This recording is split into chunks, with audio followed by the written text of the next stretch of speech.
do what it is, lads and ladettes. It's your boy Dakota Griswold of Gamers, Nerds, and Geeks United. Welcome back to Yesterday Today. This, of course, is the show where I bring you some of the biggest gaming news you may have missed from yesterday, today. And jumping right into the appetizers here, and Nintendo is officially launching in Brazil. It wasn't there for quite some time due to high tax rates, and a lot of people of Brazil would have to import it at super high rate. So now I guess they're going to figure it out. Stay tuned for more info.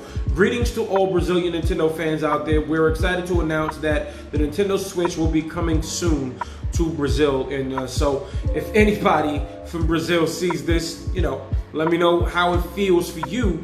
Let me know, what's the gaming market like really out there that you really didn't have Nintendo over there because of the high tax rates?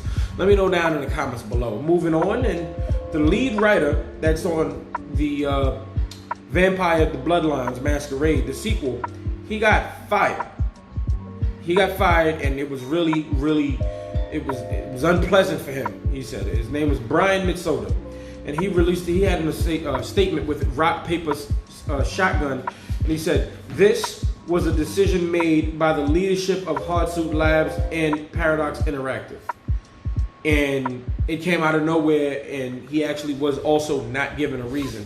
He said, I was not part of the conversation that led to the decision to delay production. He was also fired on July 16th, and to my knowledge, there were no delays caused by the Bloodlines 2 narrative development. So he's not very sure about what's happening, where it's coming from, and why exactly this is going on. So basically he's just completely denying claims like, yo, I'm not getting fired because the game is delayed. The game recently got delayed just a few weeks ago, and with him being fired, he's still trying to figure out what it is because there were some changes, and this is done by both the developer and the publisher. They all came together, and so he said it was very unpleasant change. Now, moving on to the next piece of the appetizers, and Battletoads officially out today. Some of the reviews started to go up yesterday, and well, it's sitting at least at the time of recording of this, a 69 on Metacritic.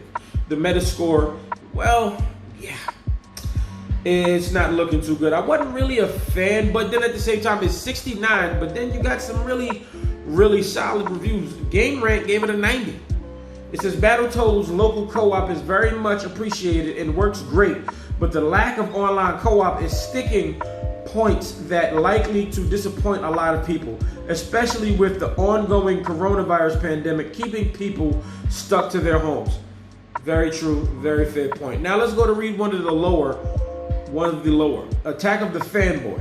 It says, while the art style and crude humor may be the most polarizing aspects on the surface, the lack of any consistency when it comes to gameplay and level design is the real disappointment in what was supposed to be the triumphant return of Battletoads. Now, I knew that this game would definitely hit lukewarm. It definitely feels lukewarm for me, but I already have access to Game Pass, so I definitely will be giving it a try.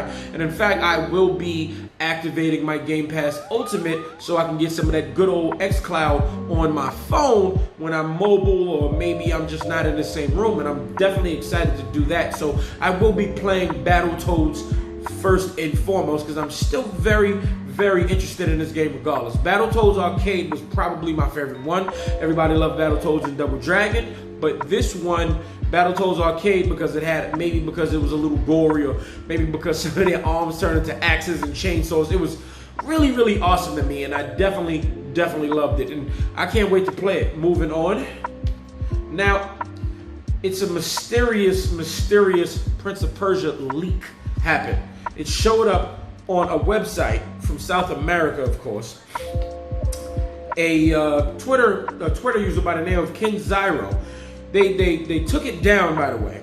They took the listing down, but then Ken Zyro screenshotted it before it was too late.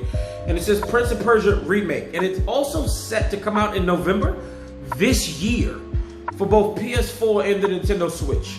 Now, we've heard nothing about this game. The only thing we heard about Prince of Persia this year was the leak of the canceled game that was supposed to come out some years ago that never happened. But now, we're officially maybe getting a Prince of Persia, and it appears, as Jason Schreier says, that people foreign, they like leaking their stuff. But in the words of my boy Logic, who cares about the leak when you got the well? So I can't wait to hear about this game. I'm somewhat of a Prince of Persia fan, but I figure maybe if they come out now with it and it's a good one, maybe I'll get into it. And hopefully it's really, really fun. Not like that really bad one where you couldn't die. That was kind of trash. I'm talking Two Thrones, Warrior Within, Prince of Persia. You understand? Sands of Time, Prince of Persia. That's really, really what I want. Are y'all, any of y'all Prince of Persia fans? Let me know that in the comments below. All right, lads and laddies, let's get into the meat and potatoes of the dish, and here we go. Sega is reportedly increasing its catalog of PC ported games.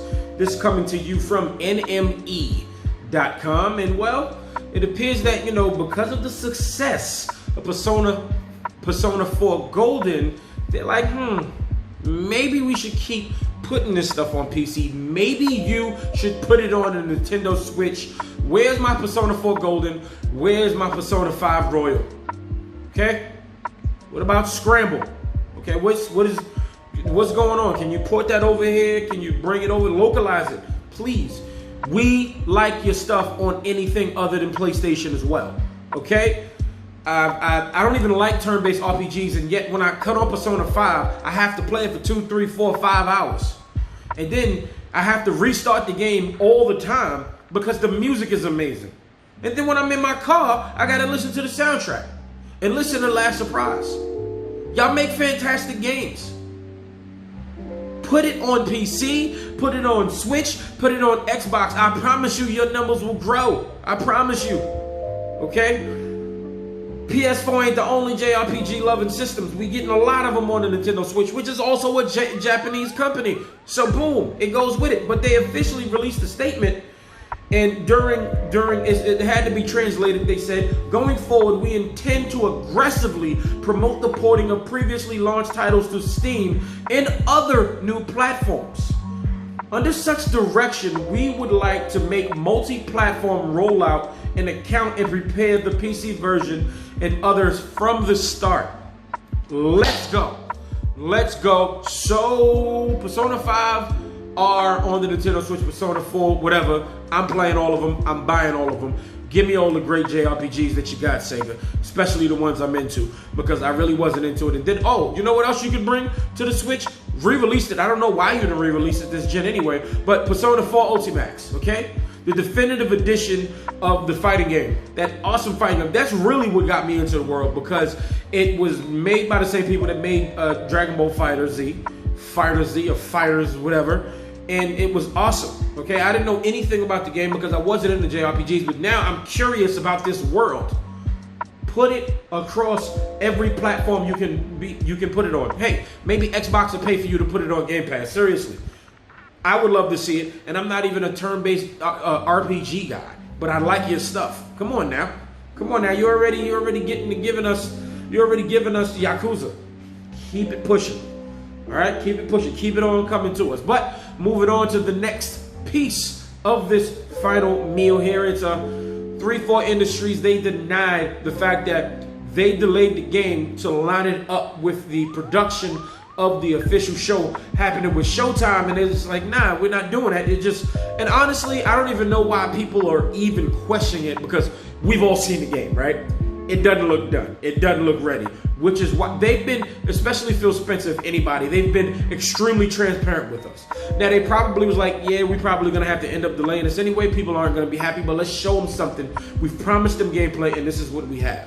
But they just kept it real. Look, I looked at it. Phil Spencer was like, I looked at it, and it just wasn't it. So whatever these two guys decide, Mike Booty and the other person's name I forgot, please forgive me, and they just said, no, it's not going to come out. So why do people think that why do you think they're fronting to line it up with the show? Coincidence? Maybe.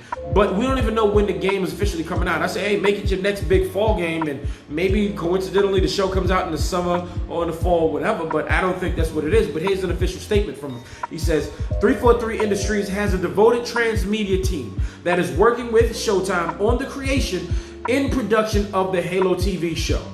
This group is separate from the Halo Infinite development team. These are two completely independent projects with dedicated teams and leadership that do not impact one another. This was an undisclosed spokesperson from them, but this is what they said. Okay? It's two different teams. We don't even know the level of what Master Chief is going to be in the show, how it's going to, maybe it's just a Halo universe. I don't know.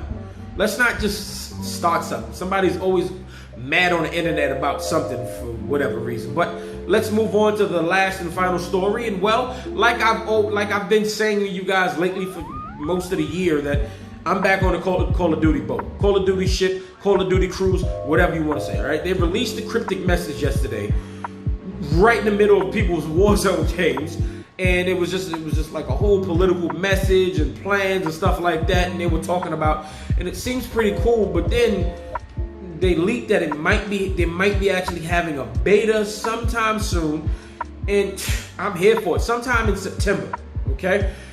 The Modern Warzone Twitter account, which has been a known leaker, which has been pretty accurate, it's a cup of tea and it says September, and then right under it, it's another GIF, it says November 30th.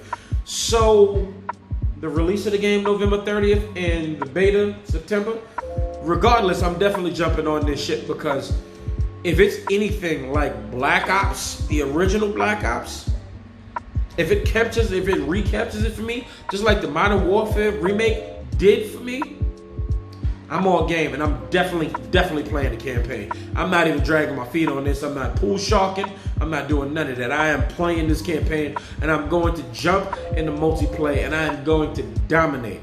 No, seriously, I absolutely suck. Like I always say, I absolutely love video games, but I never said I was good at them. Lads and ladettes, that is it for this video. Go ahead and like this video if you like it. If not, hit the dislike. It's all good. It definitely helps a lot. Go ahead and subscribe if you haven't. If you're new here, go ahead and make sure you scroll up to all so you know when your boy is posting. But don't forget to share this video with your aunt, your sister, your uncle, your sister's cat, your grandmother, and there are also senior citizens that love gaming. Go ahead and let them tune into this channel so they can get some of the biggest gaming news you may have missed. Now, lads and ladders, thank you so much for watching, and this video is for me.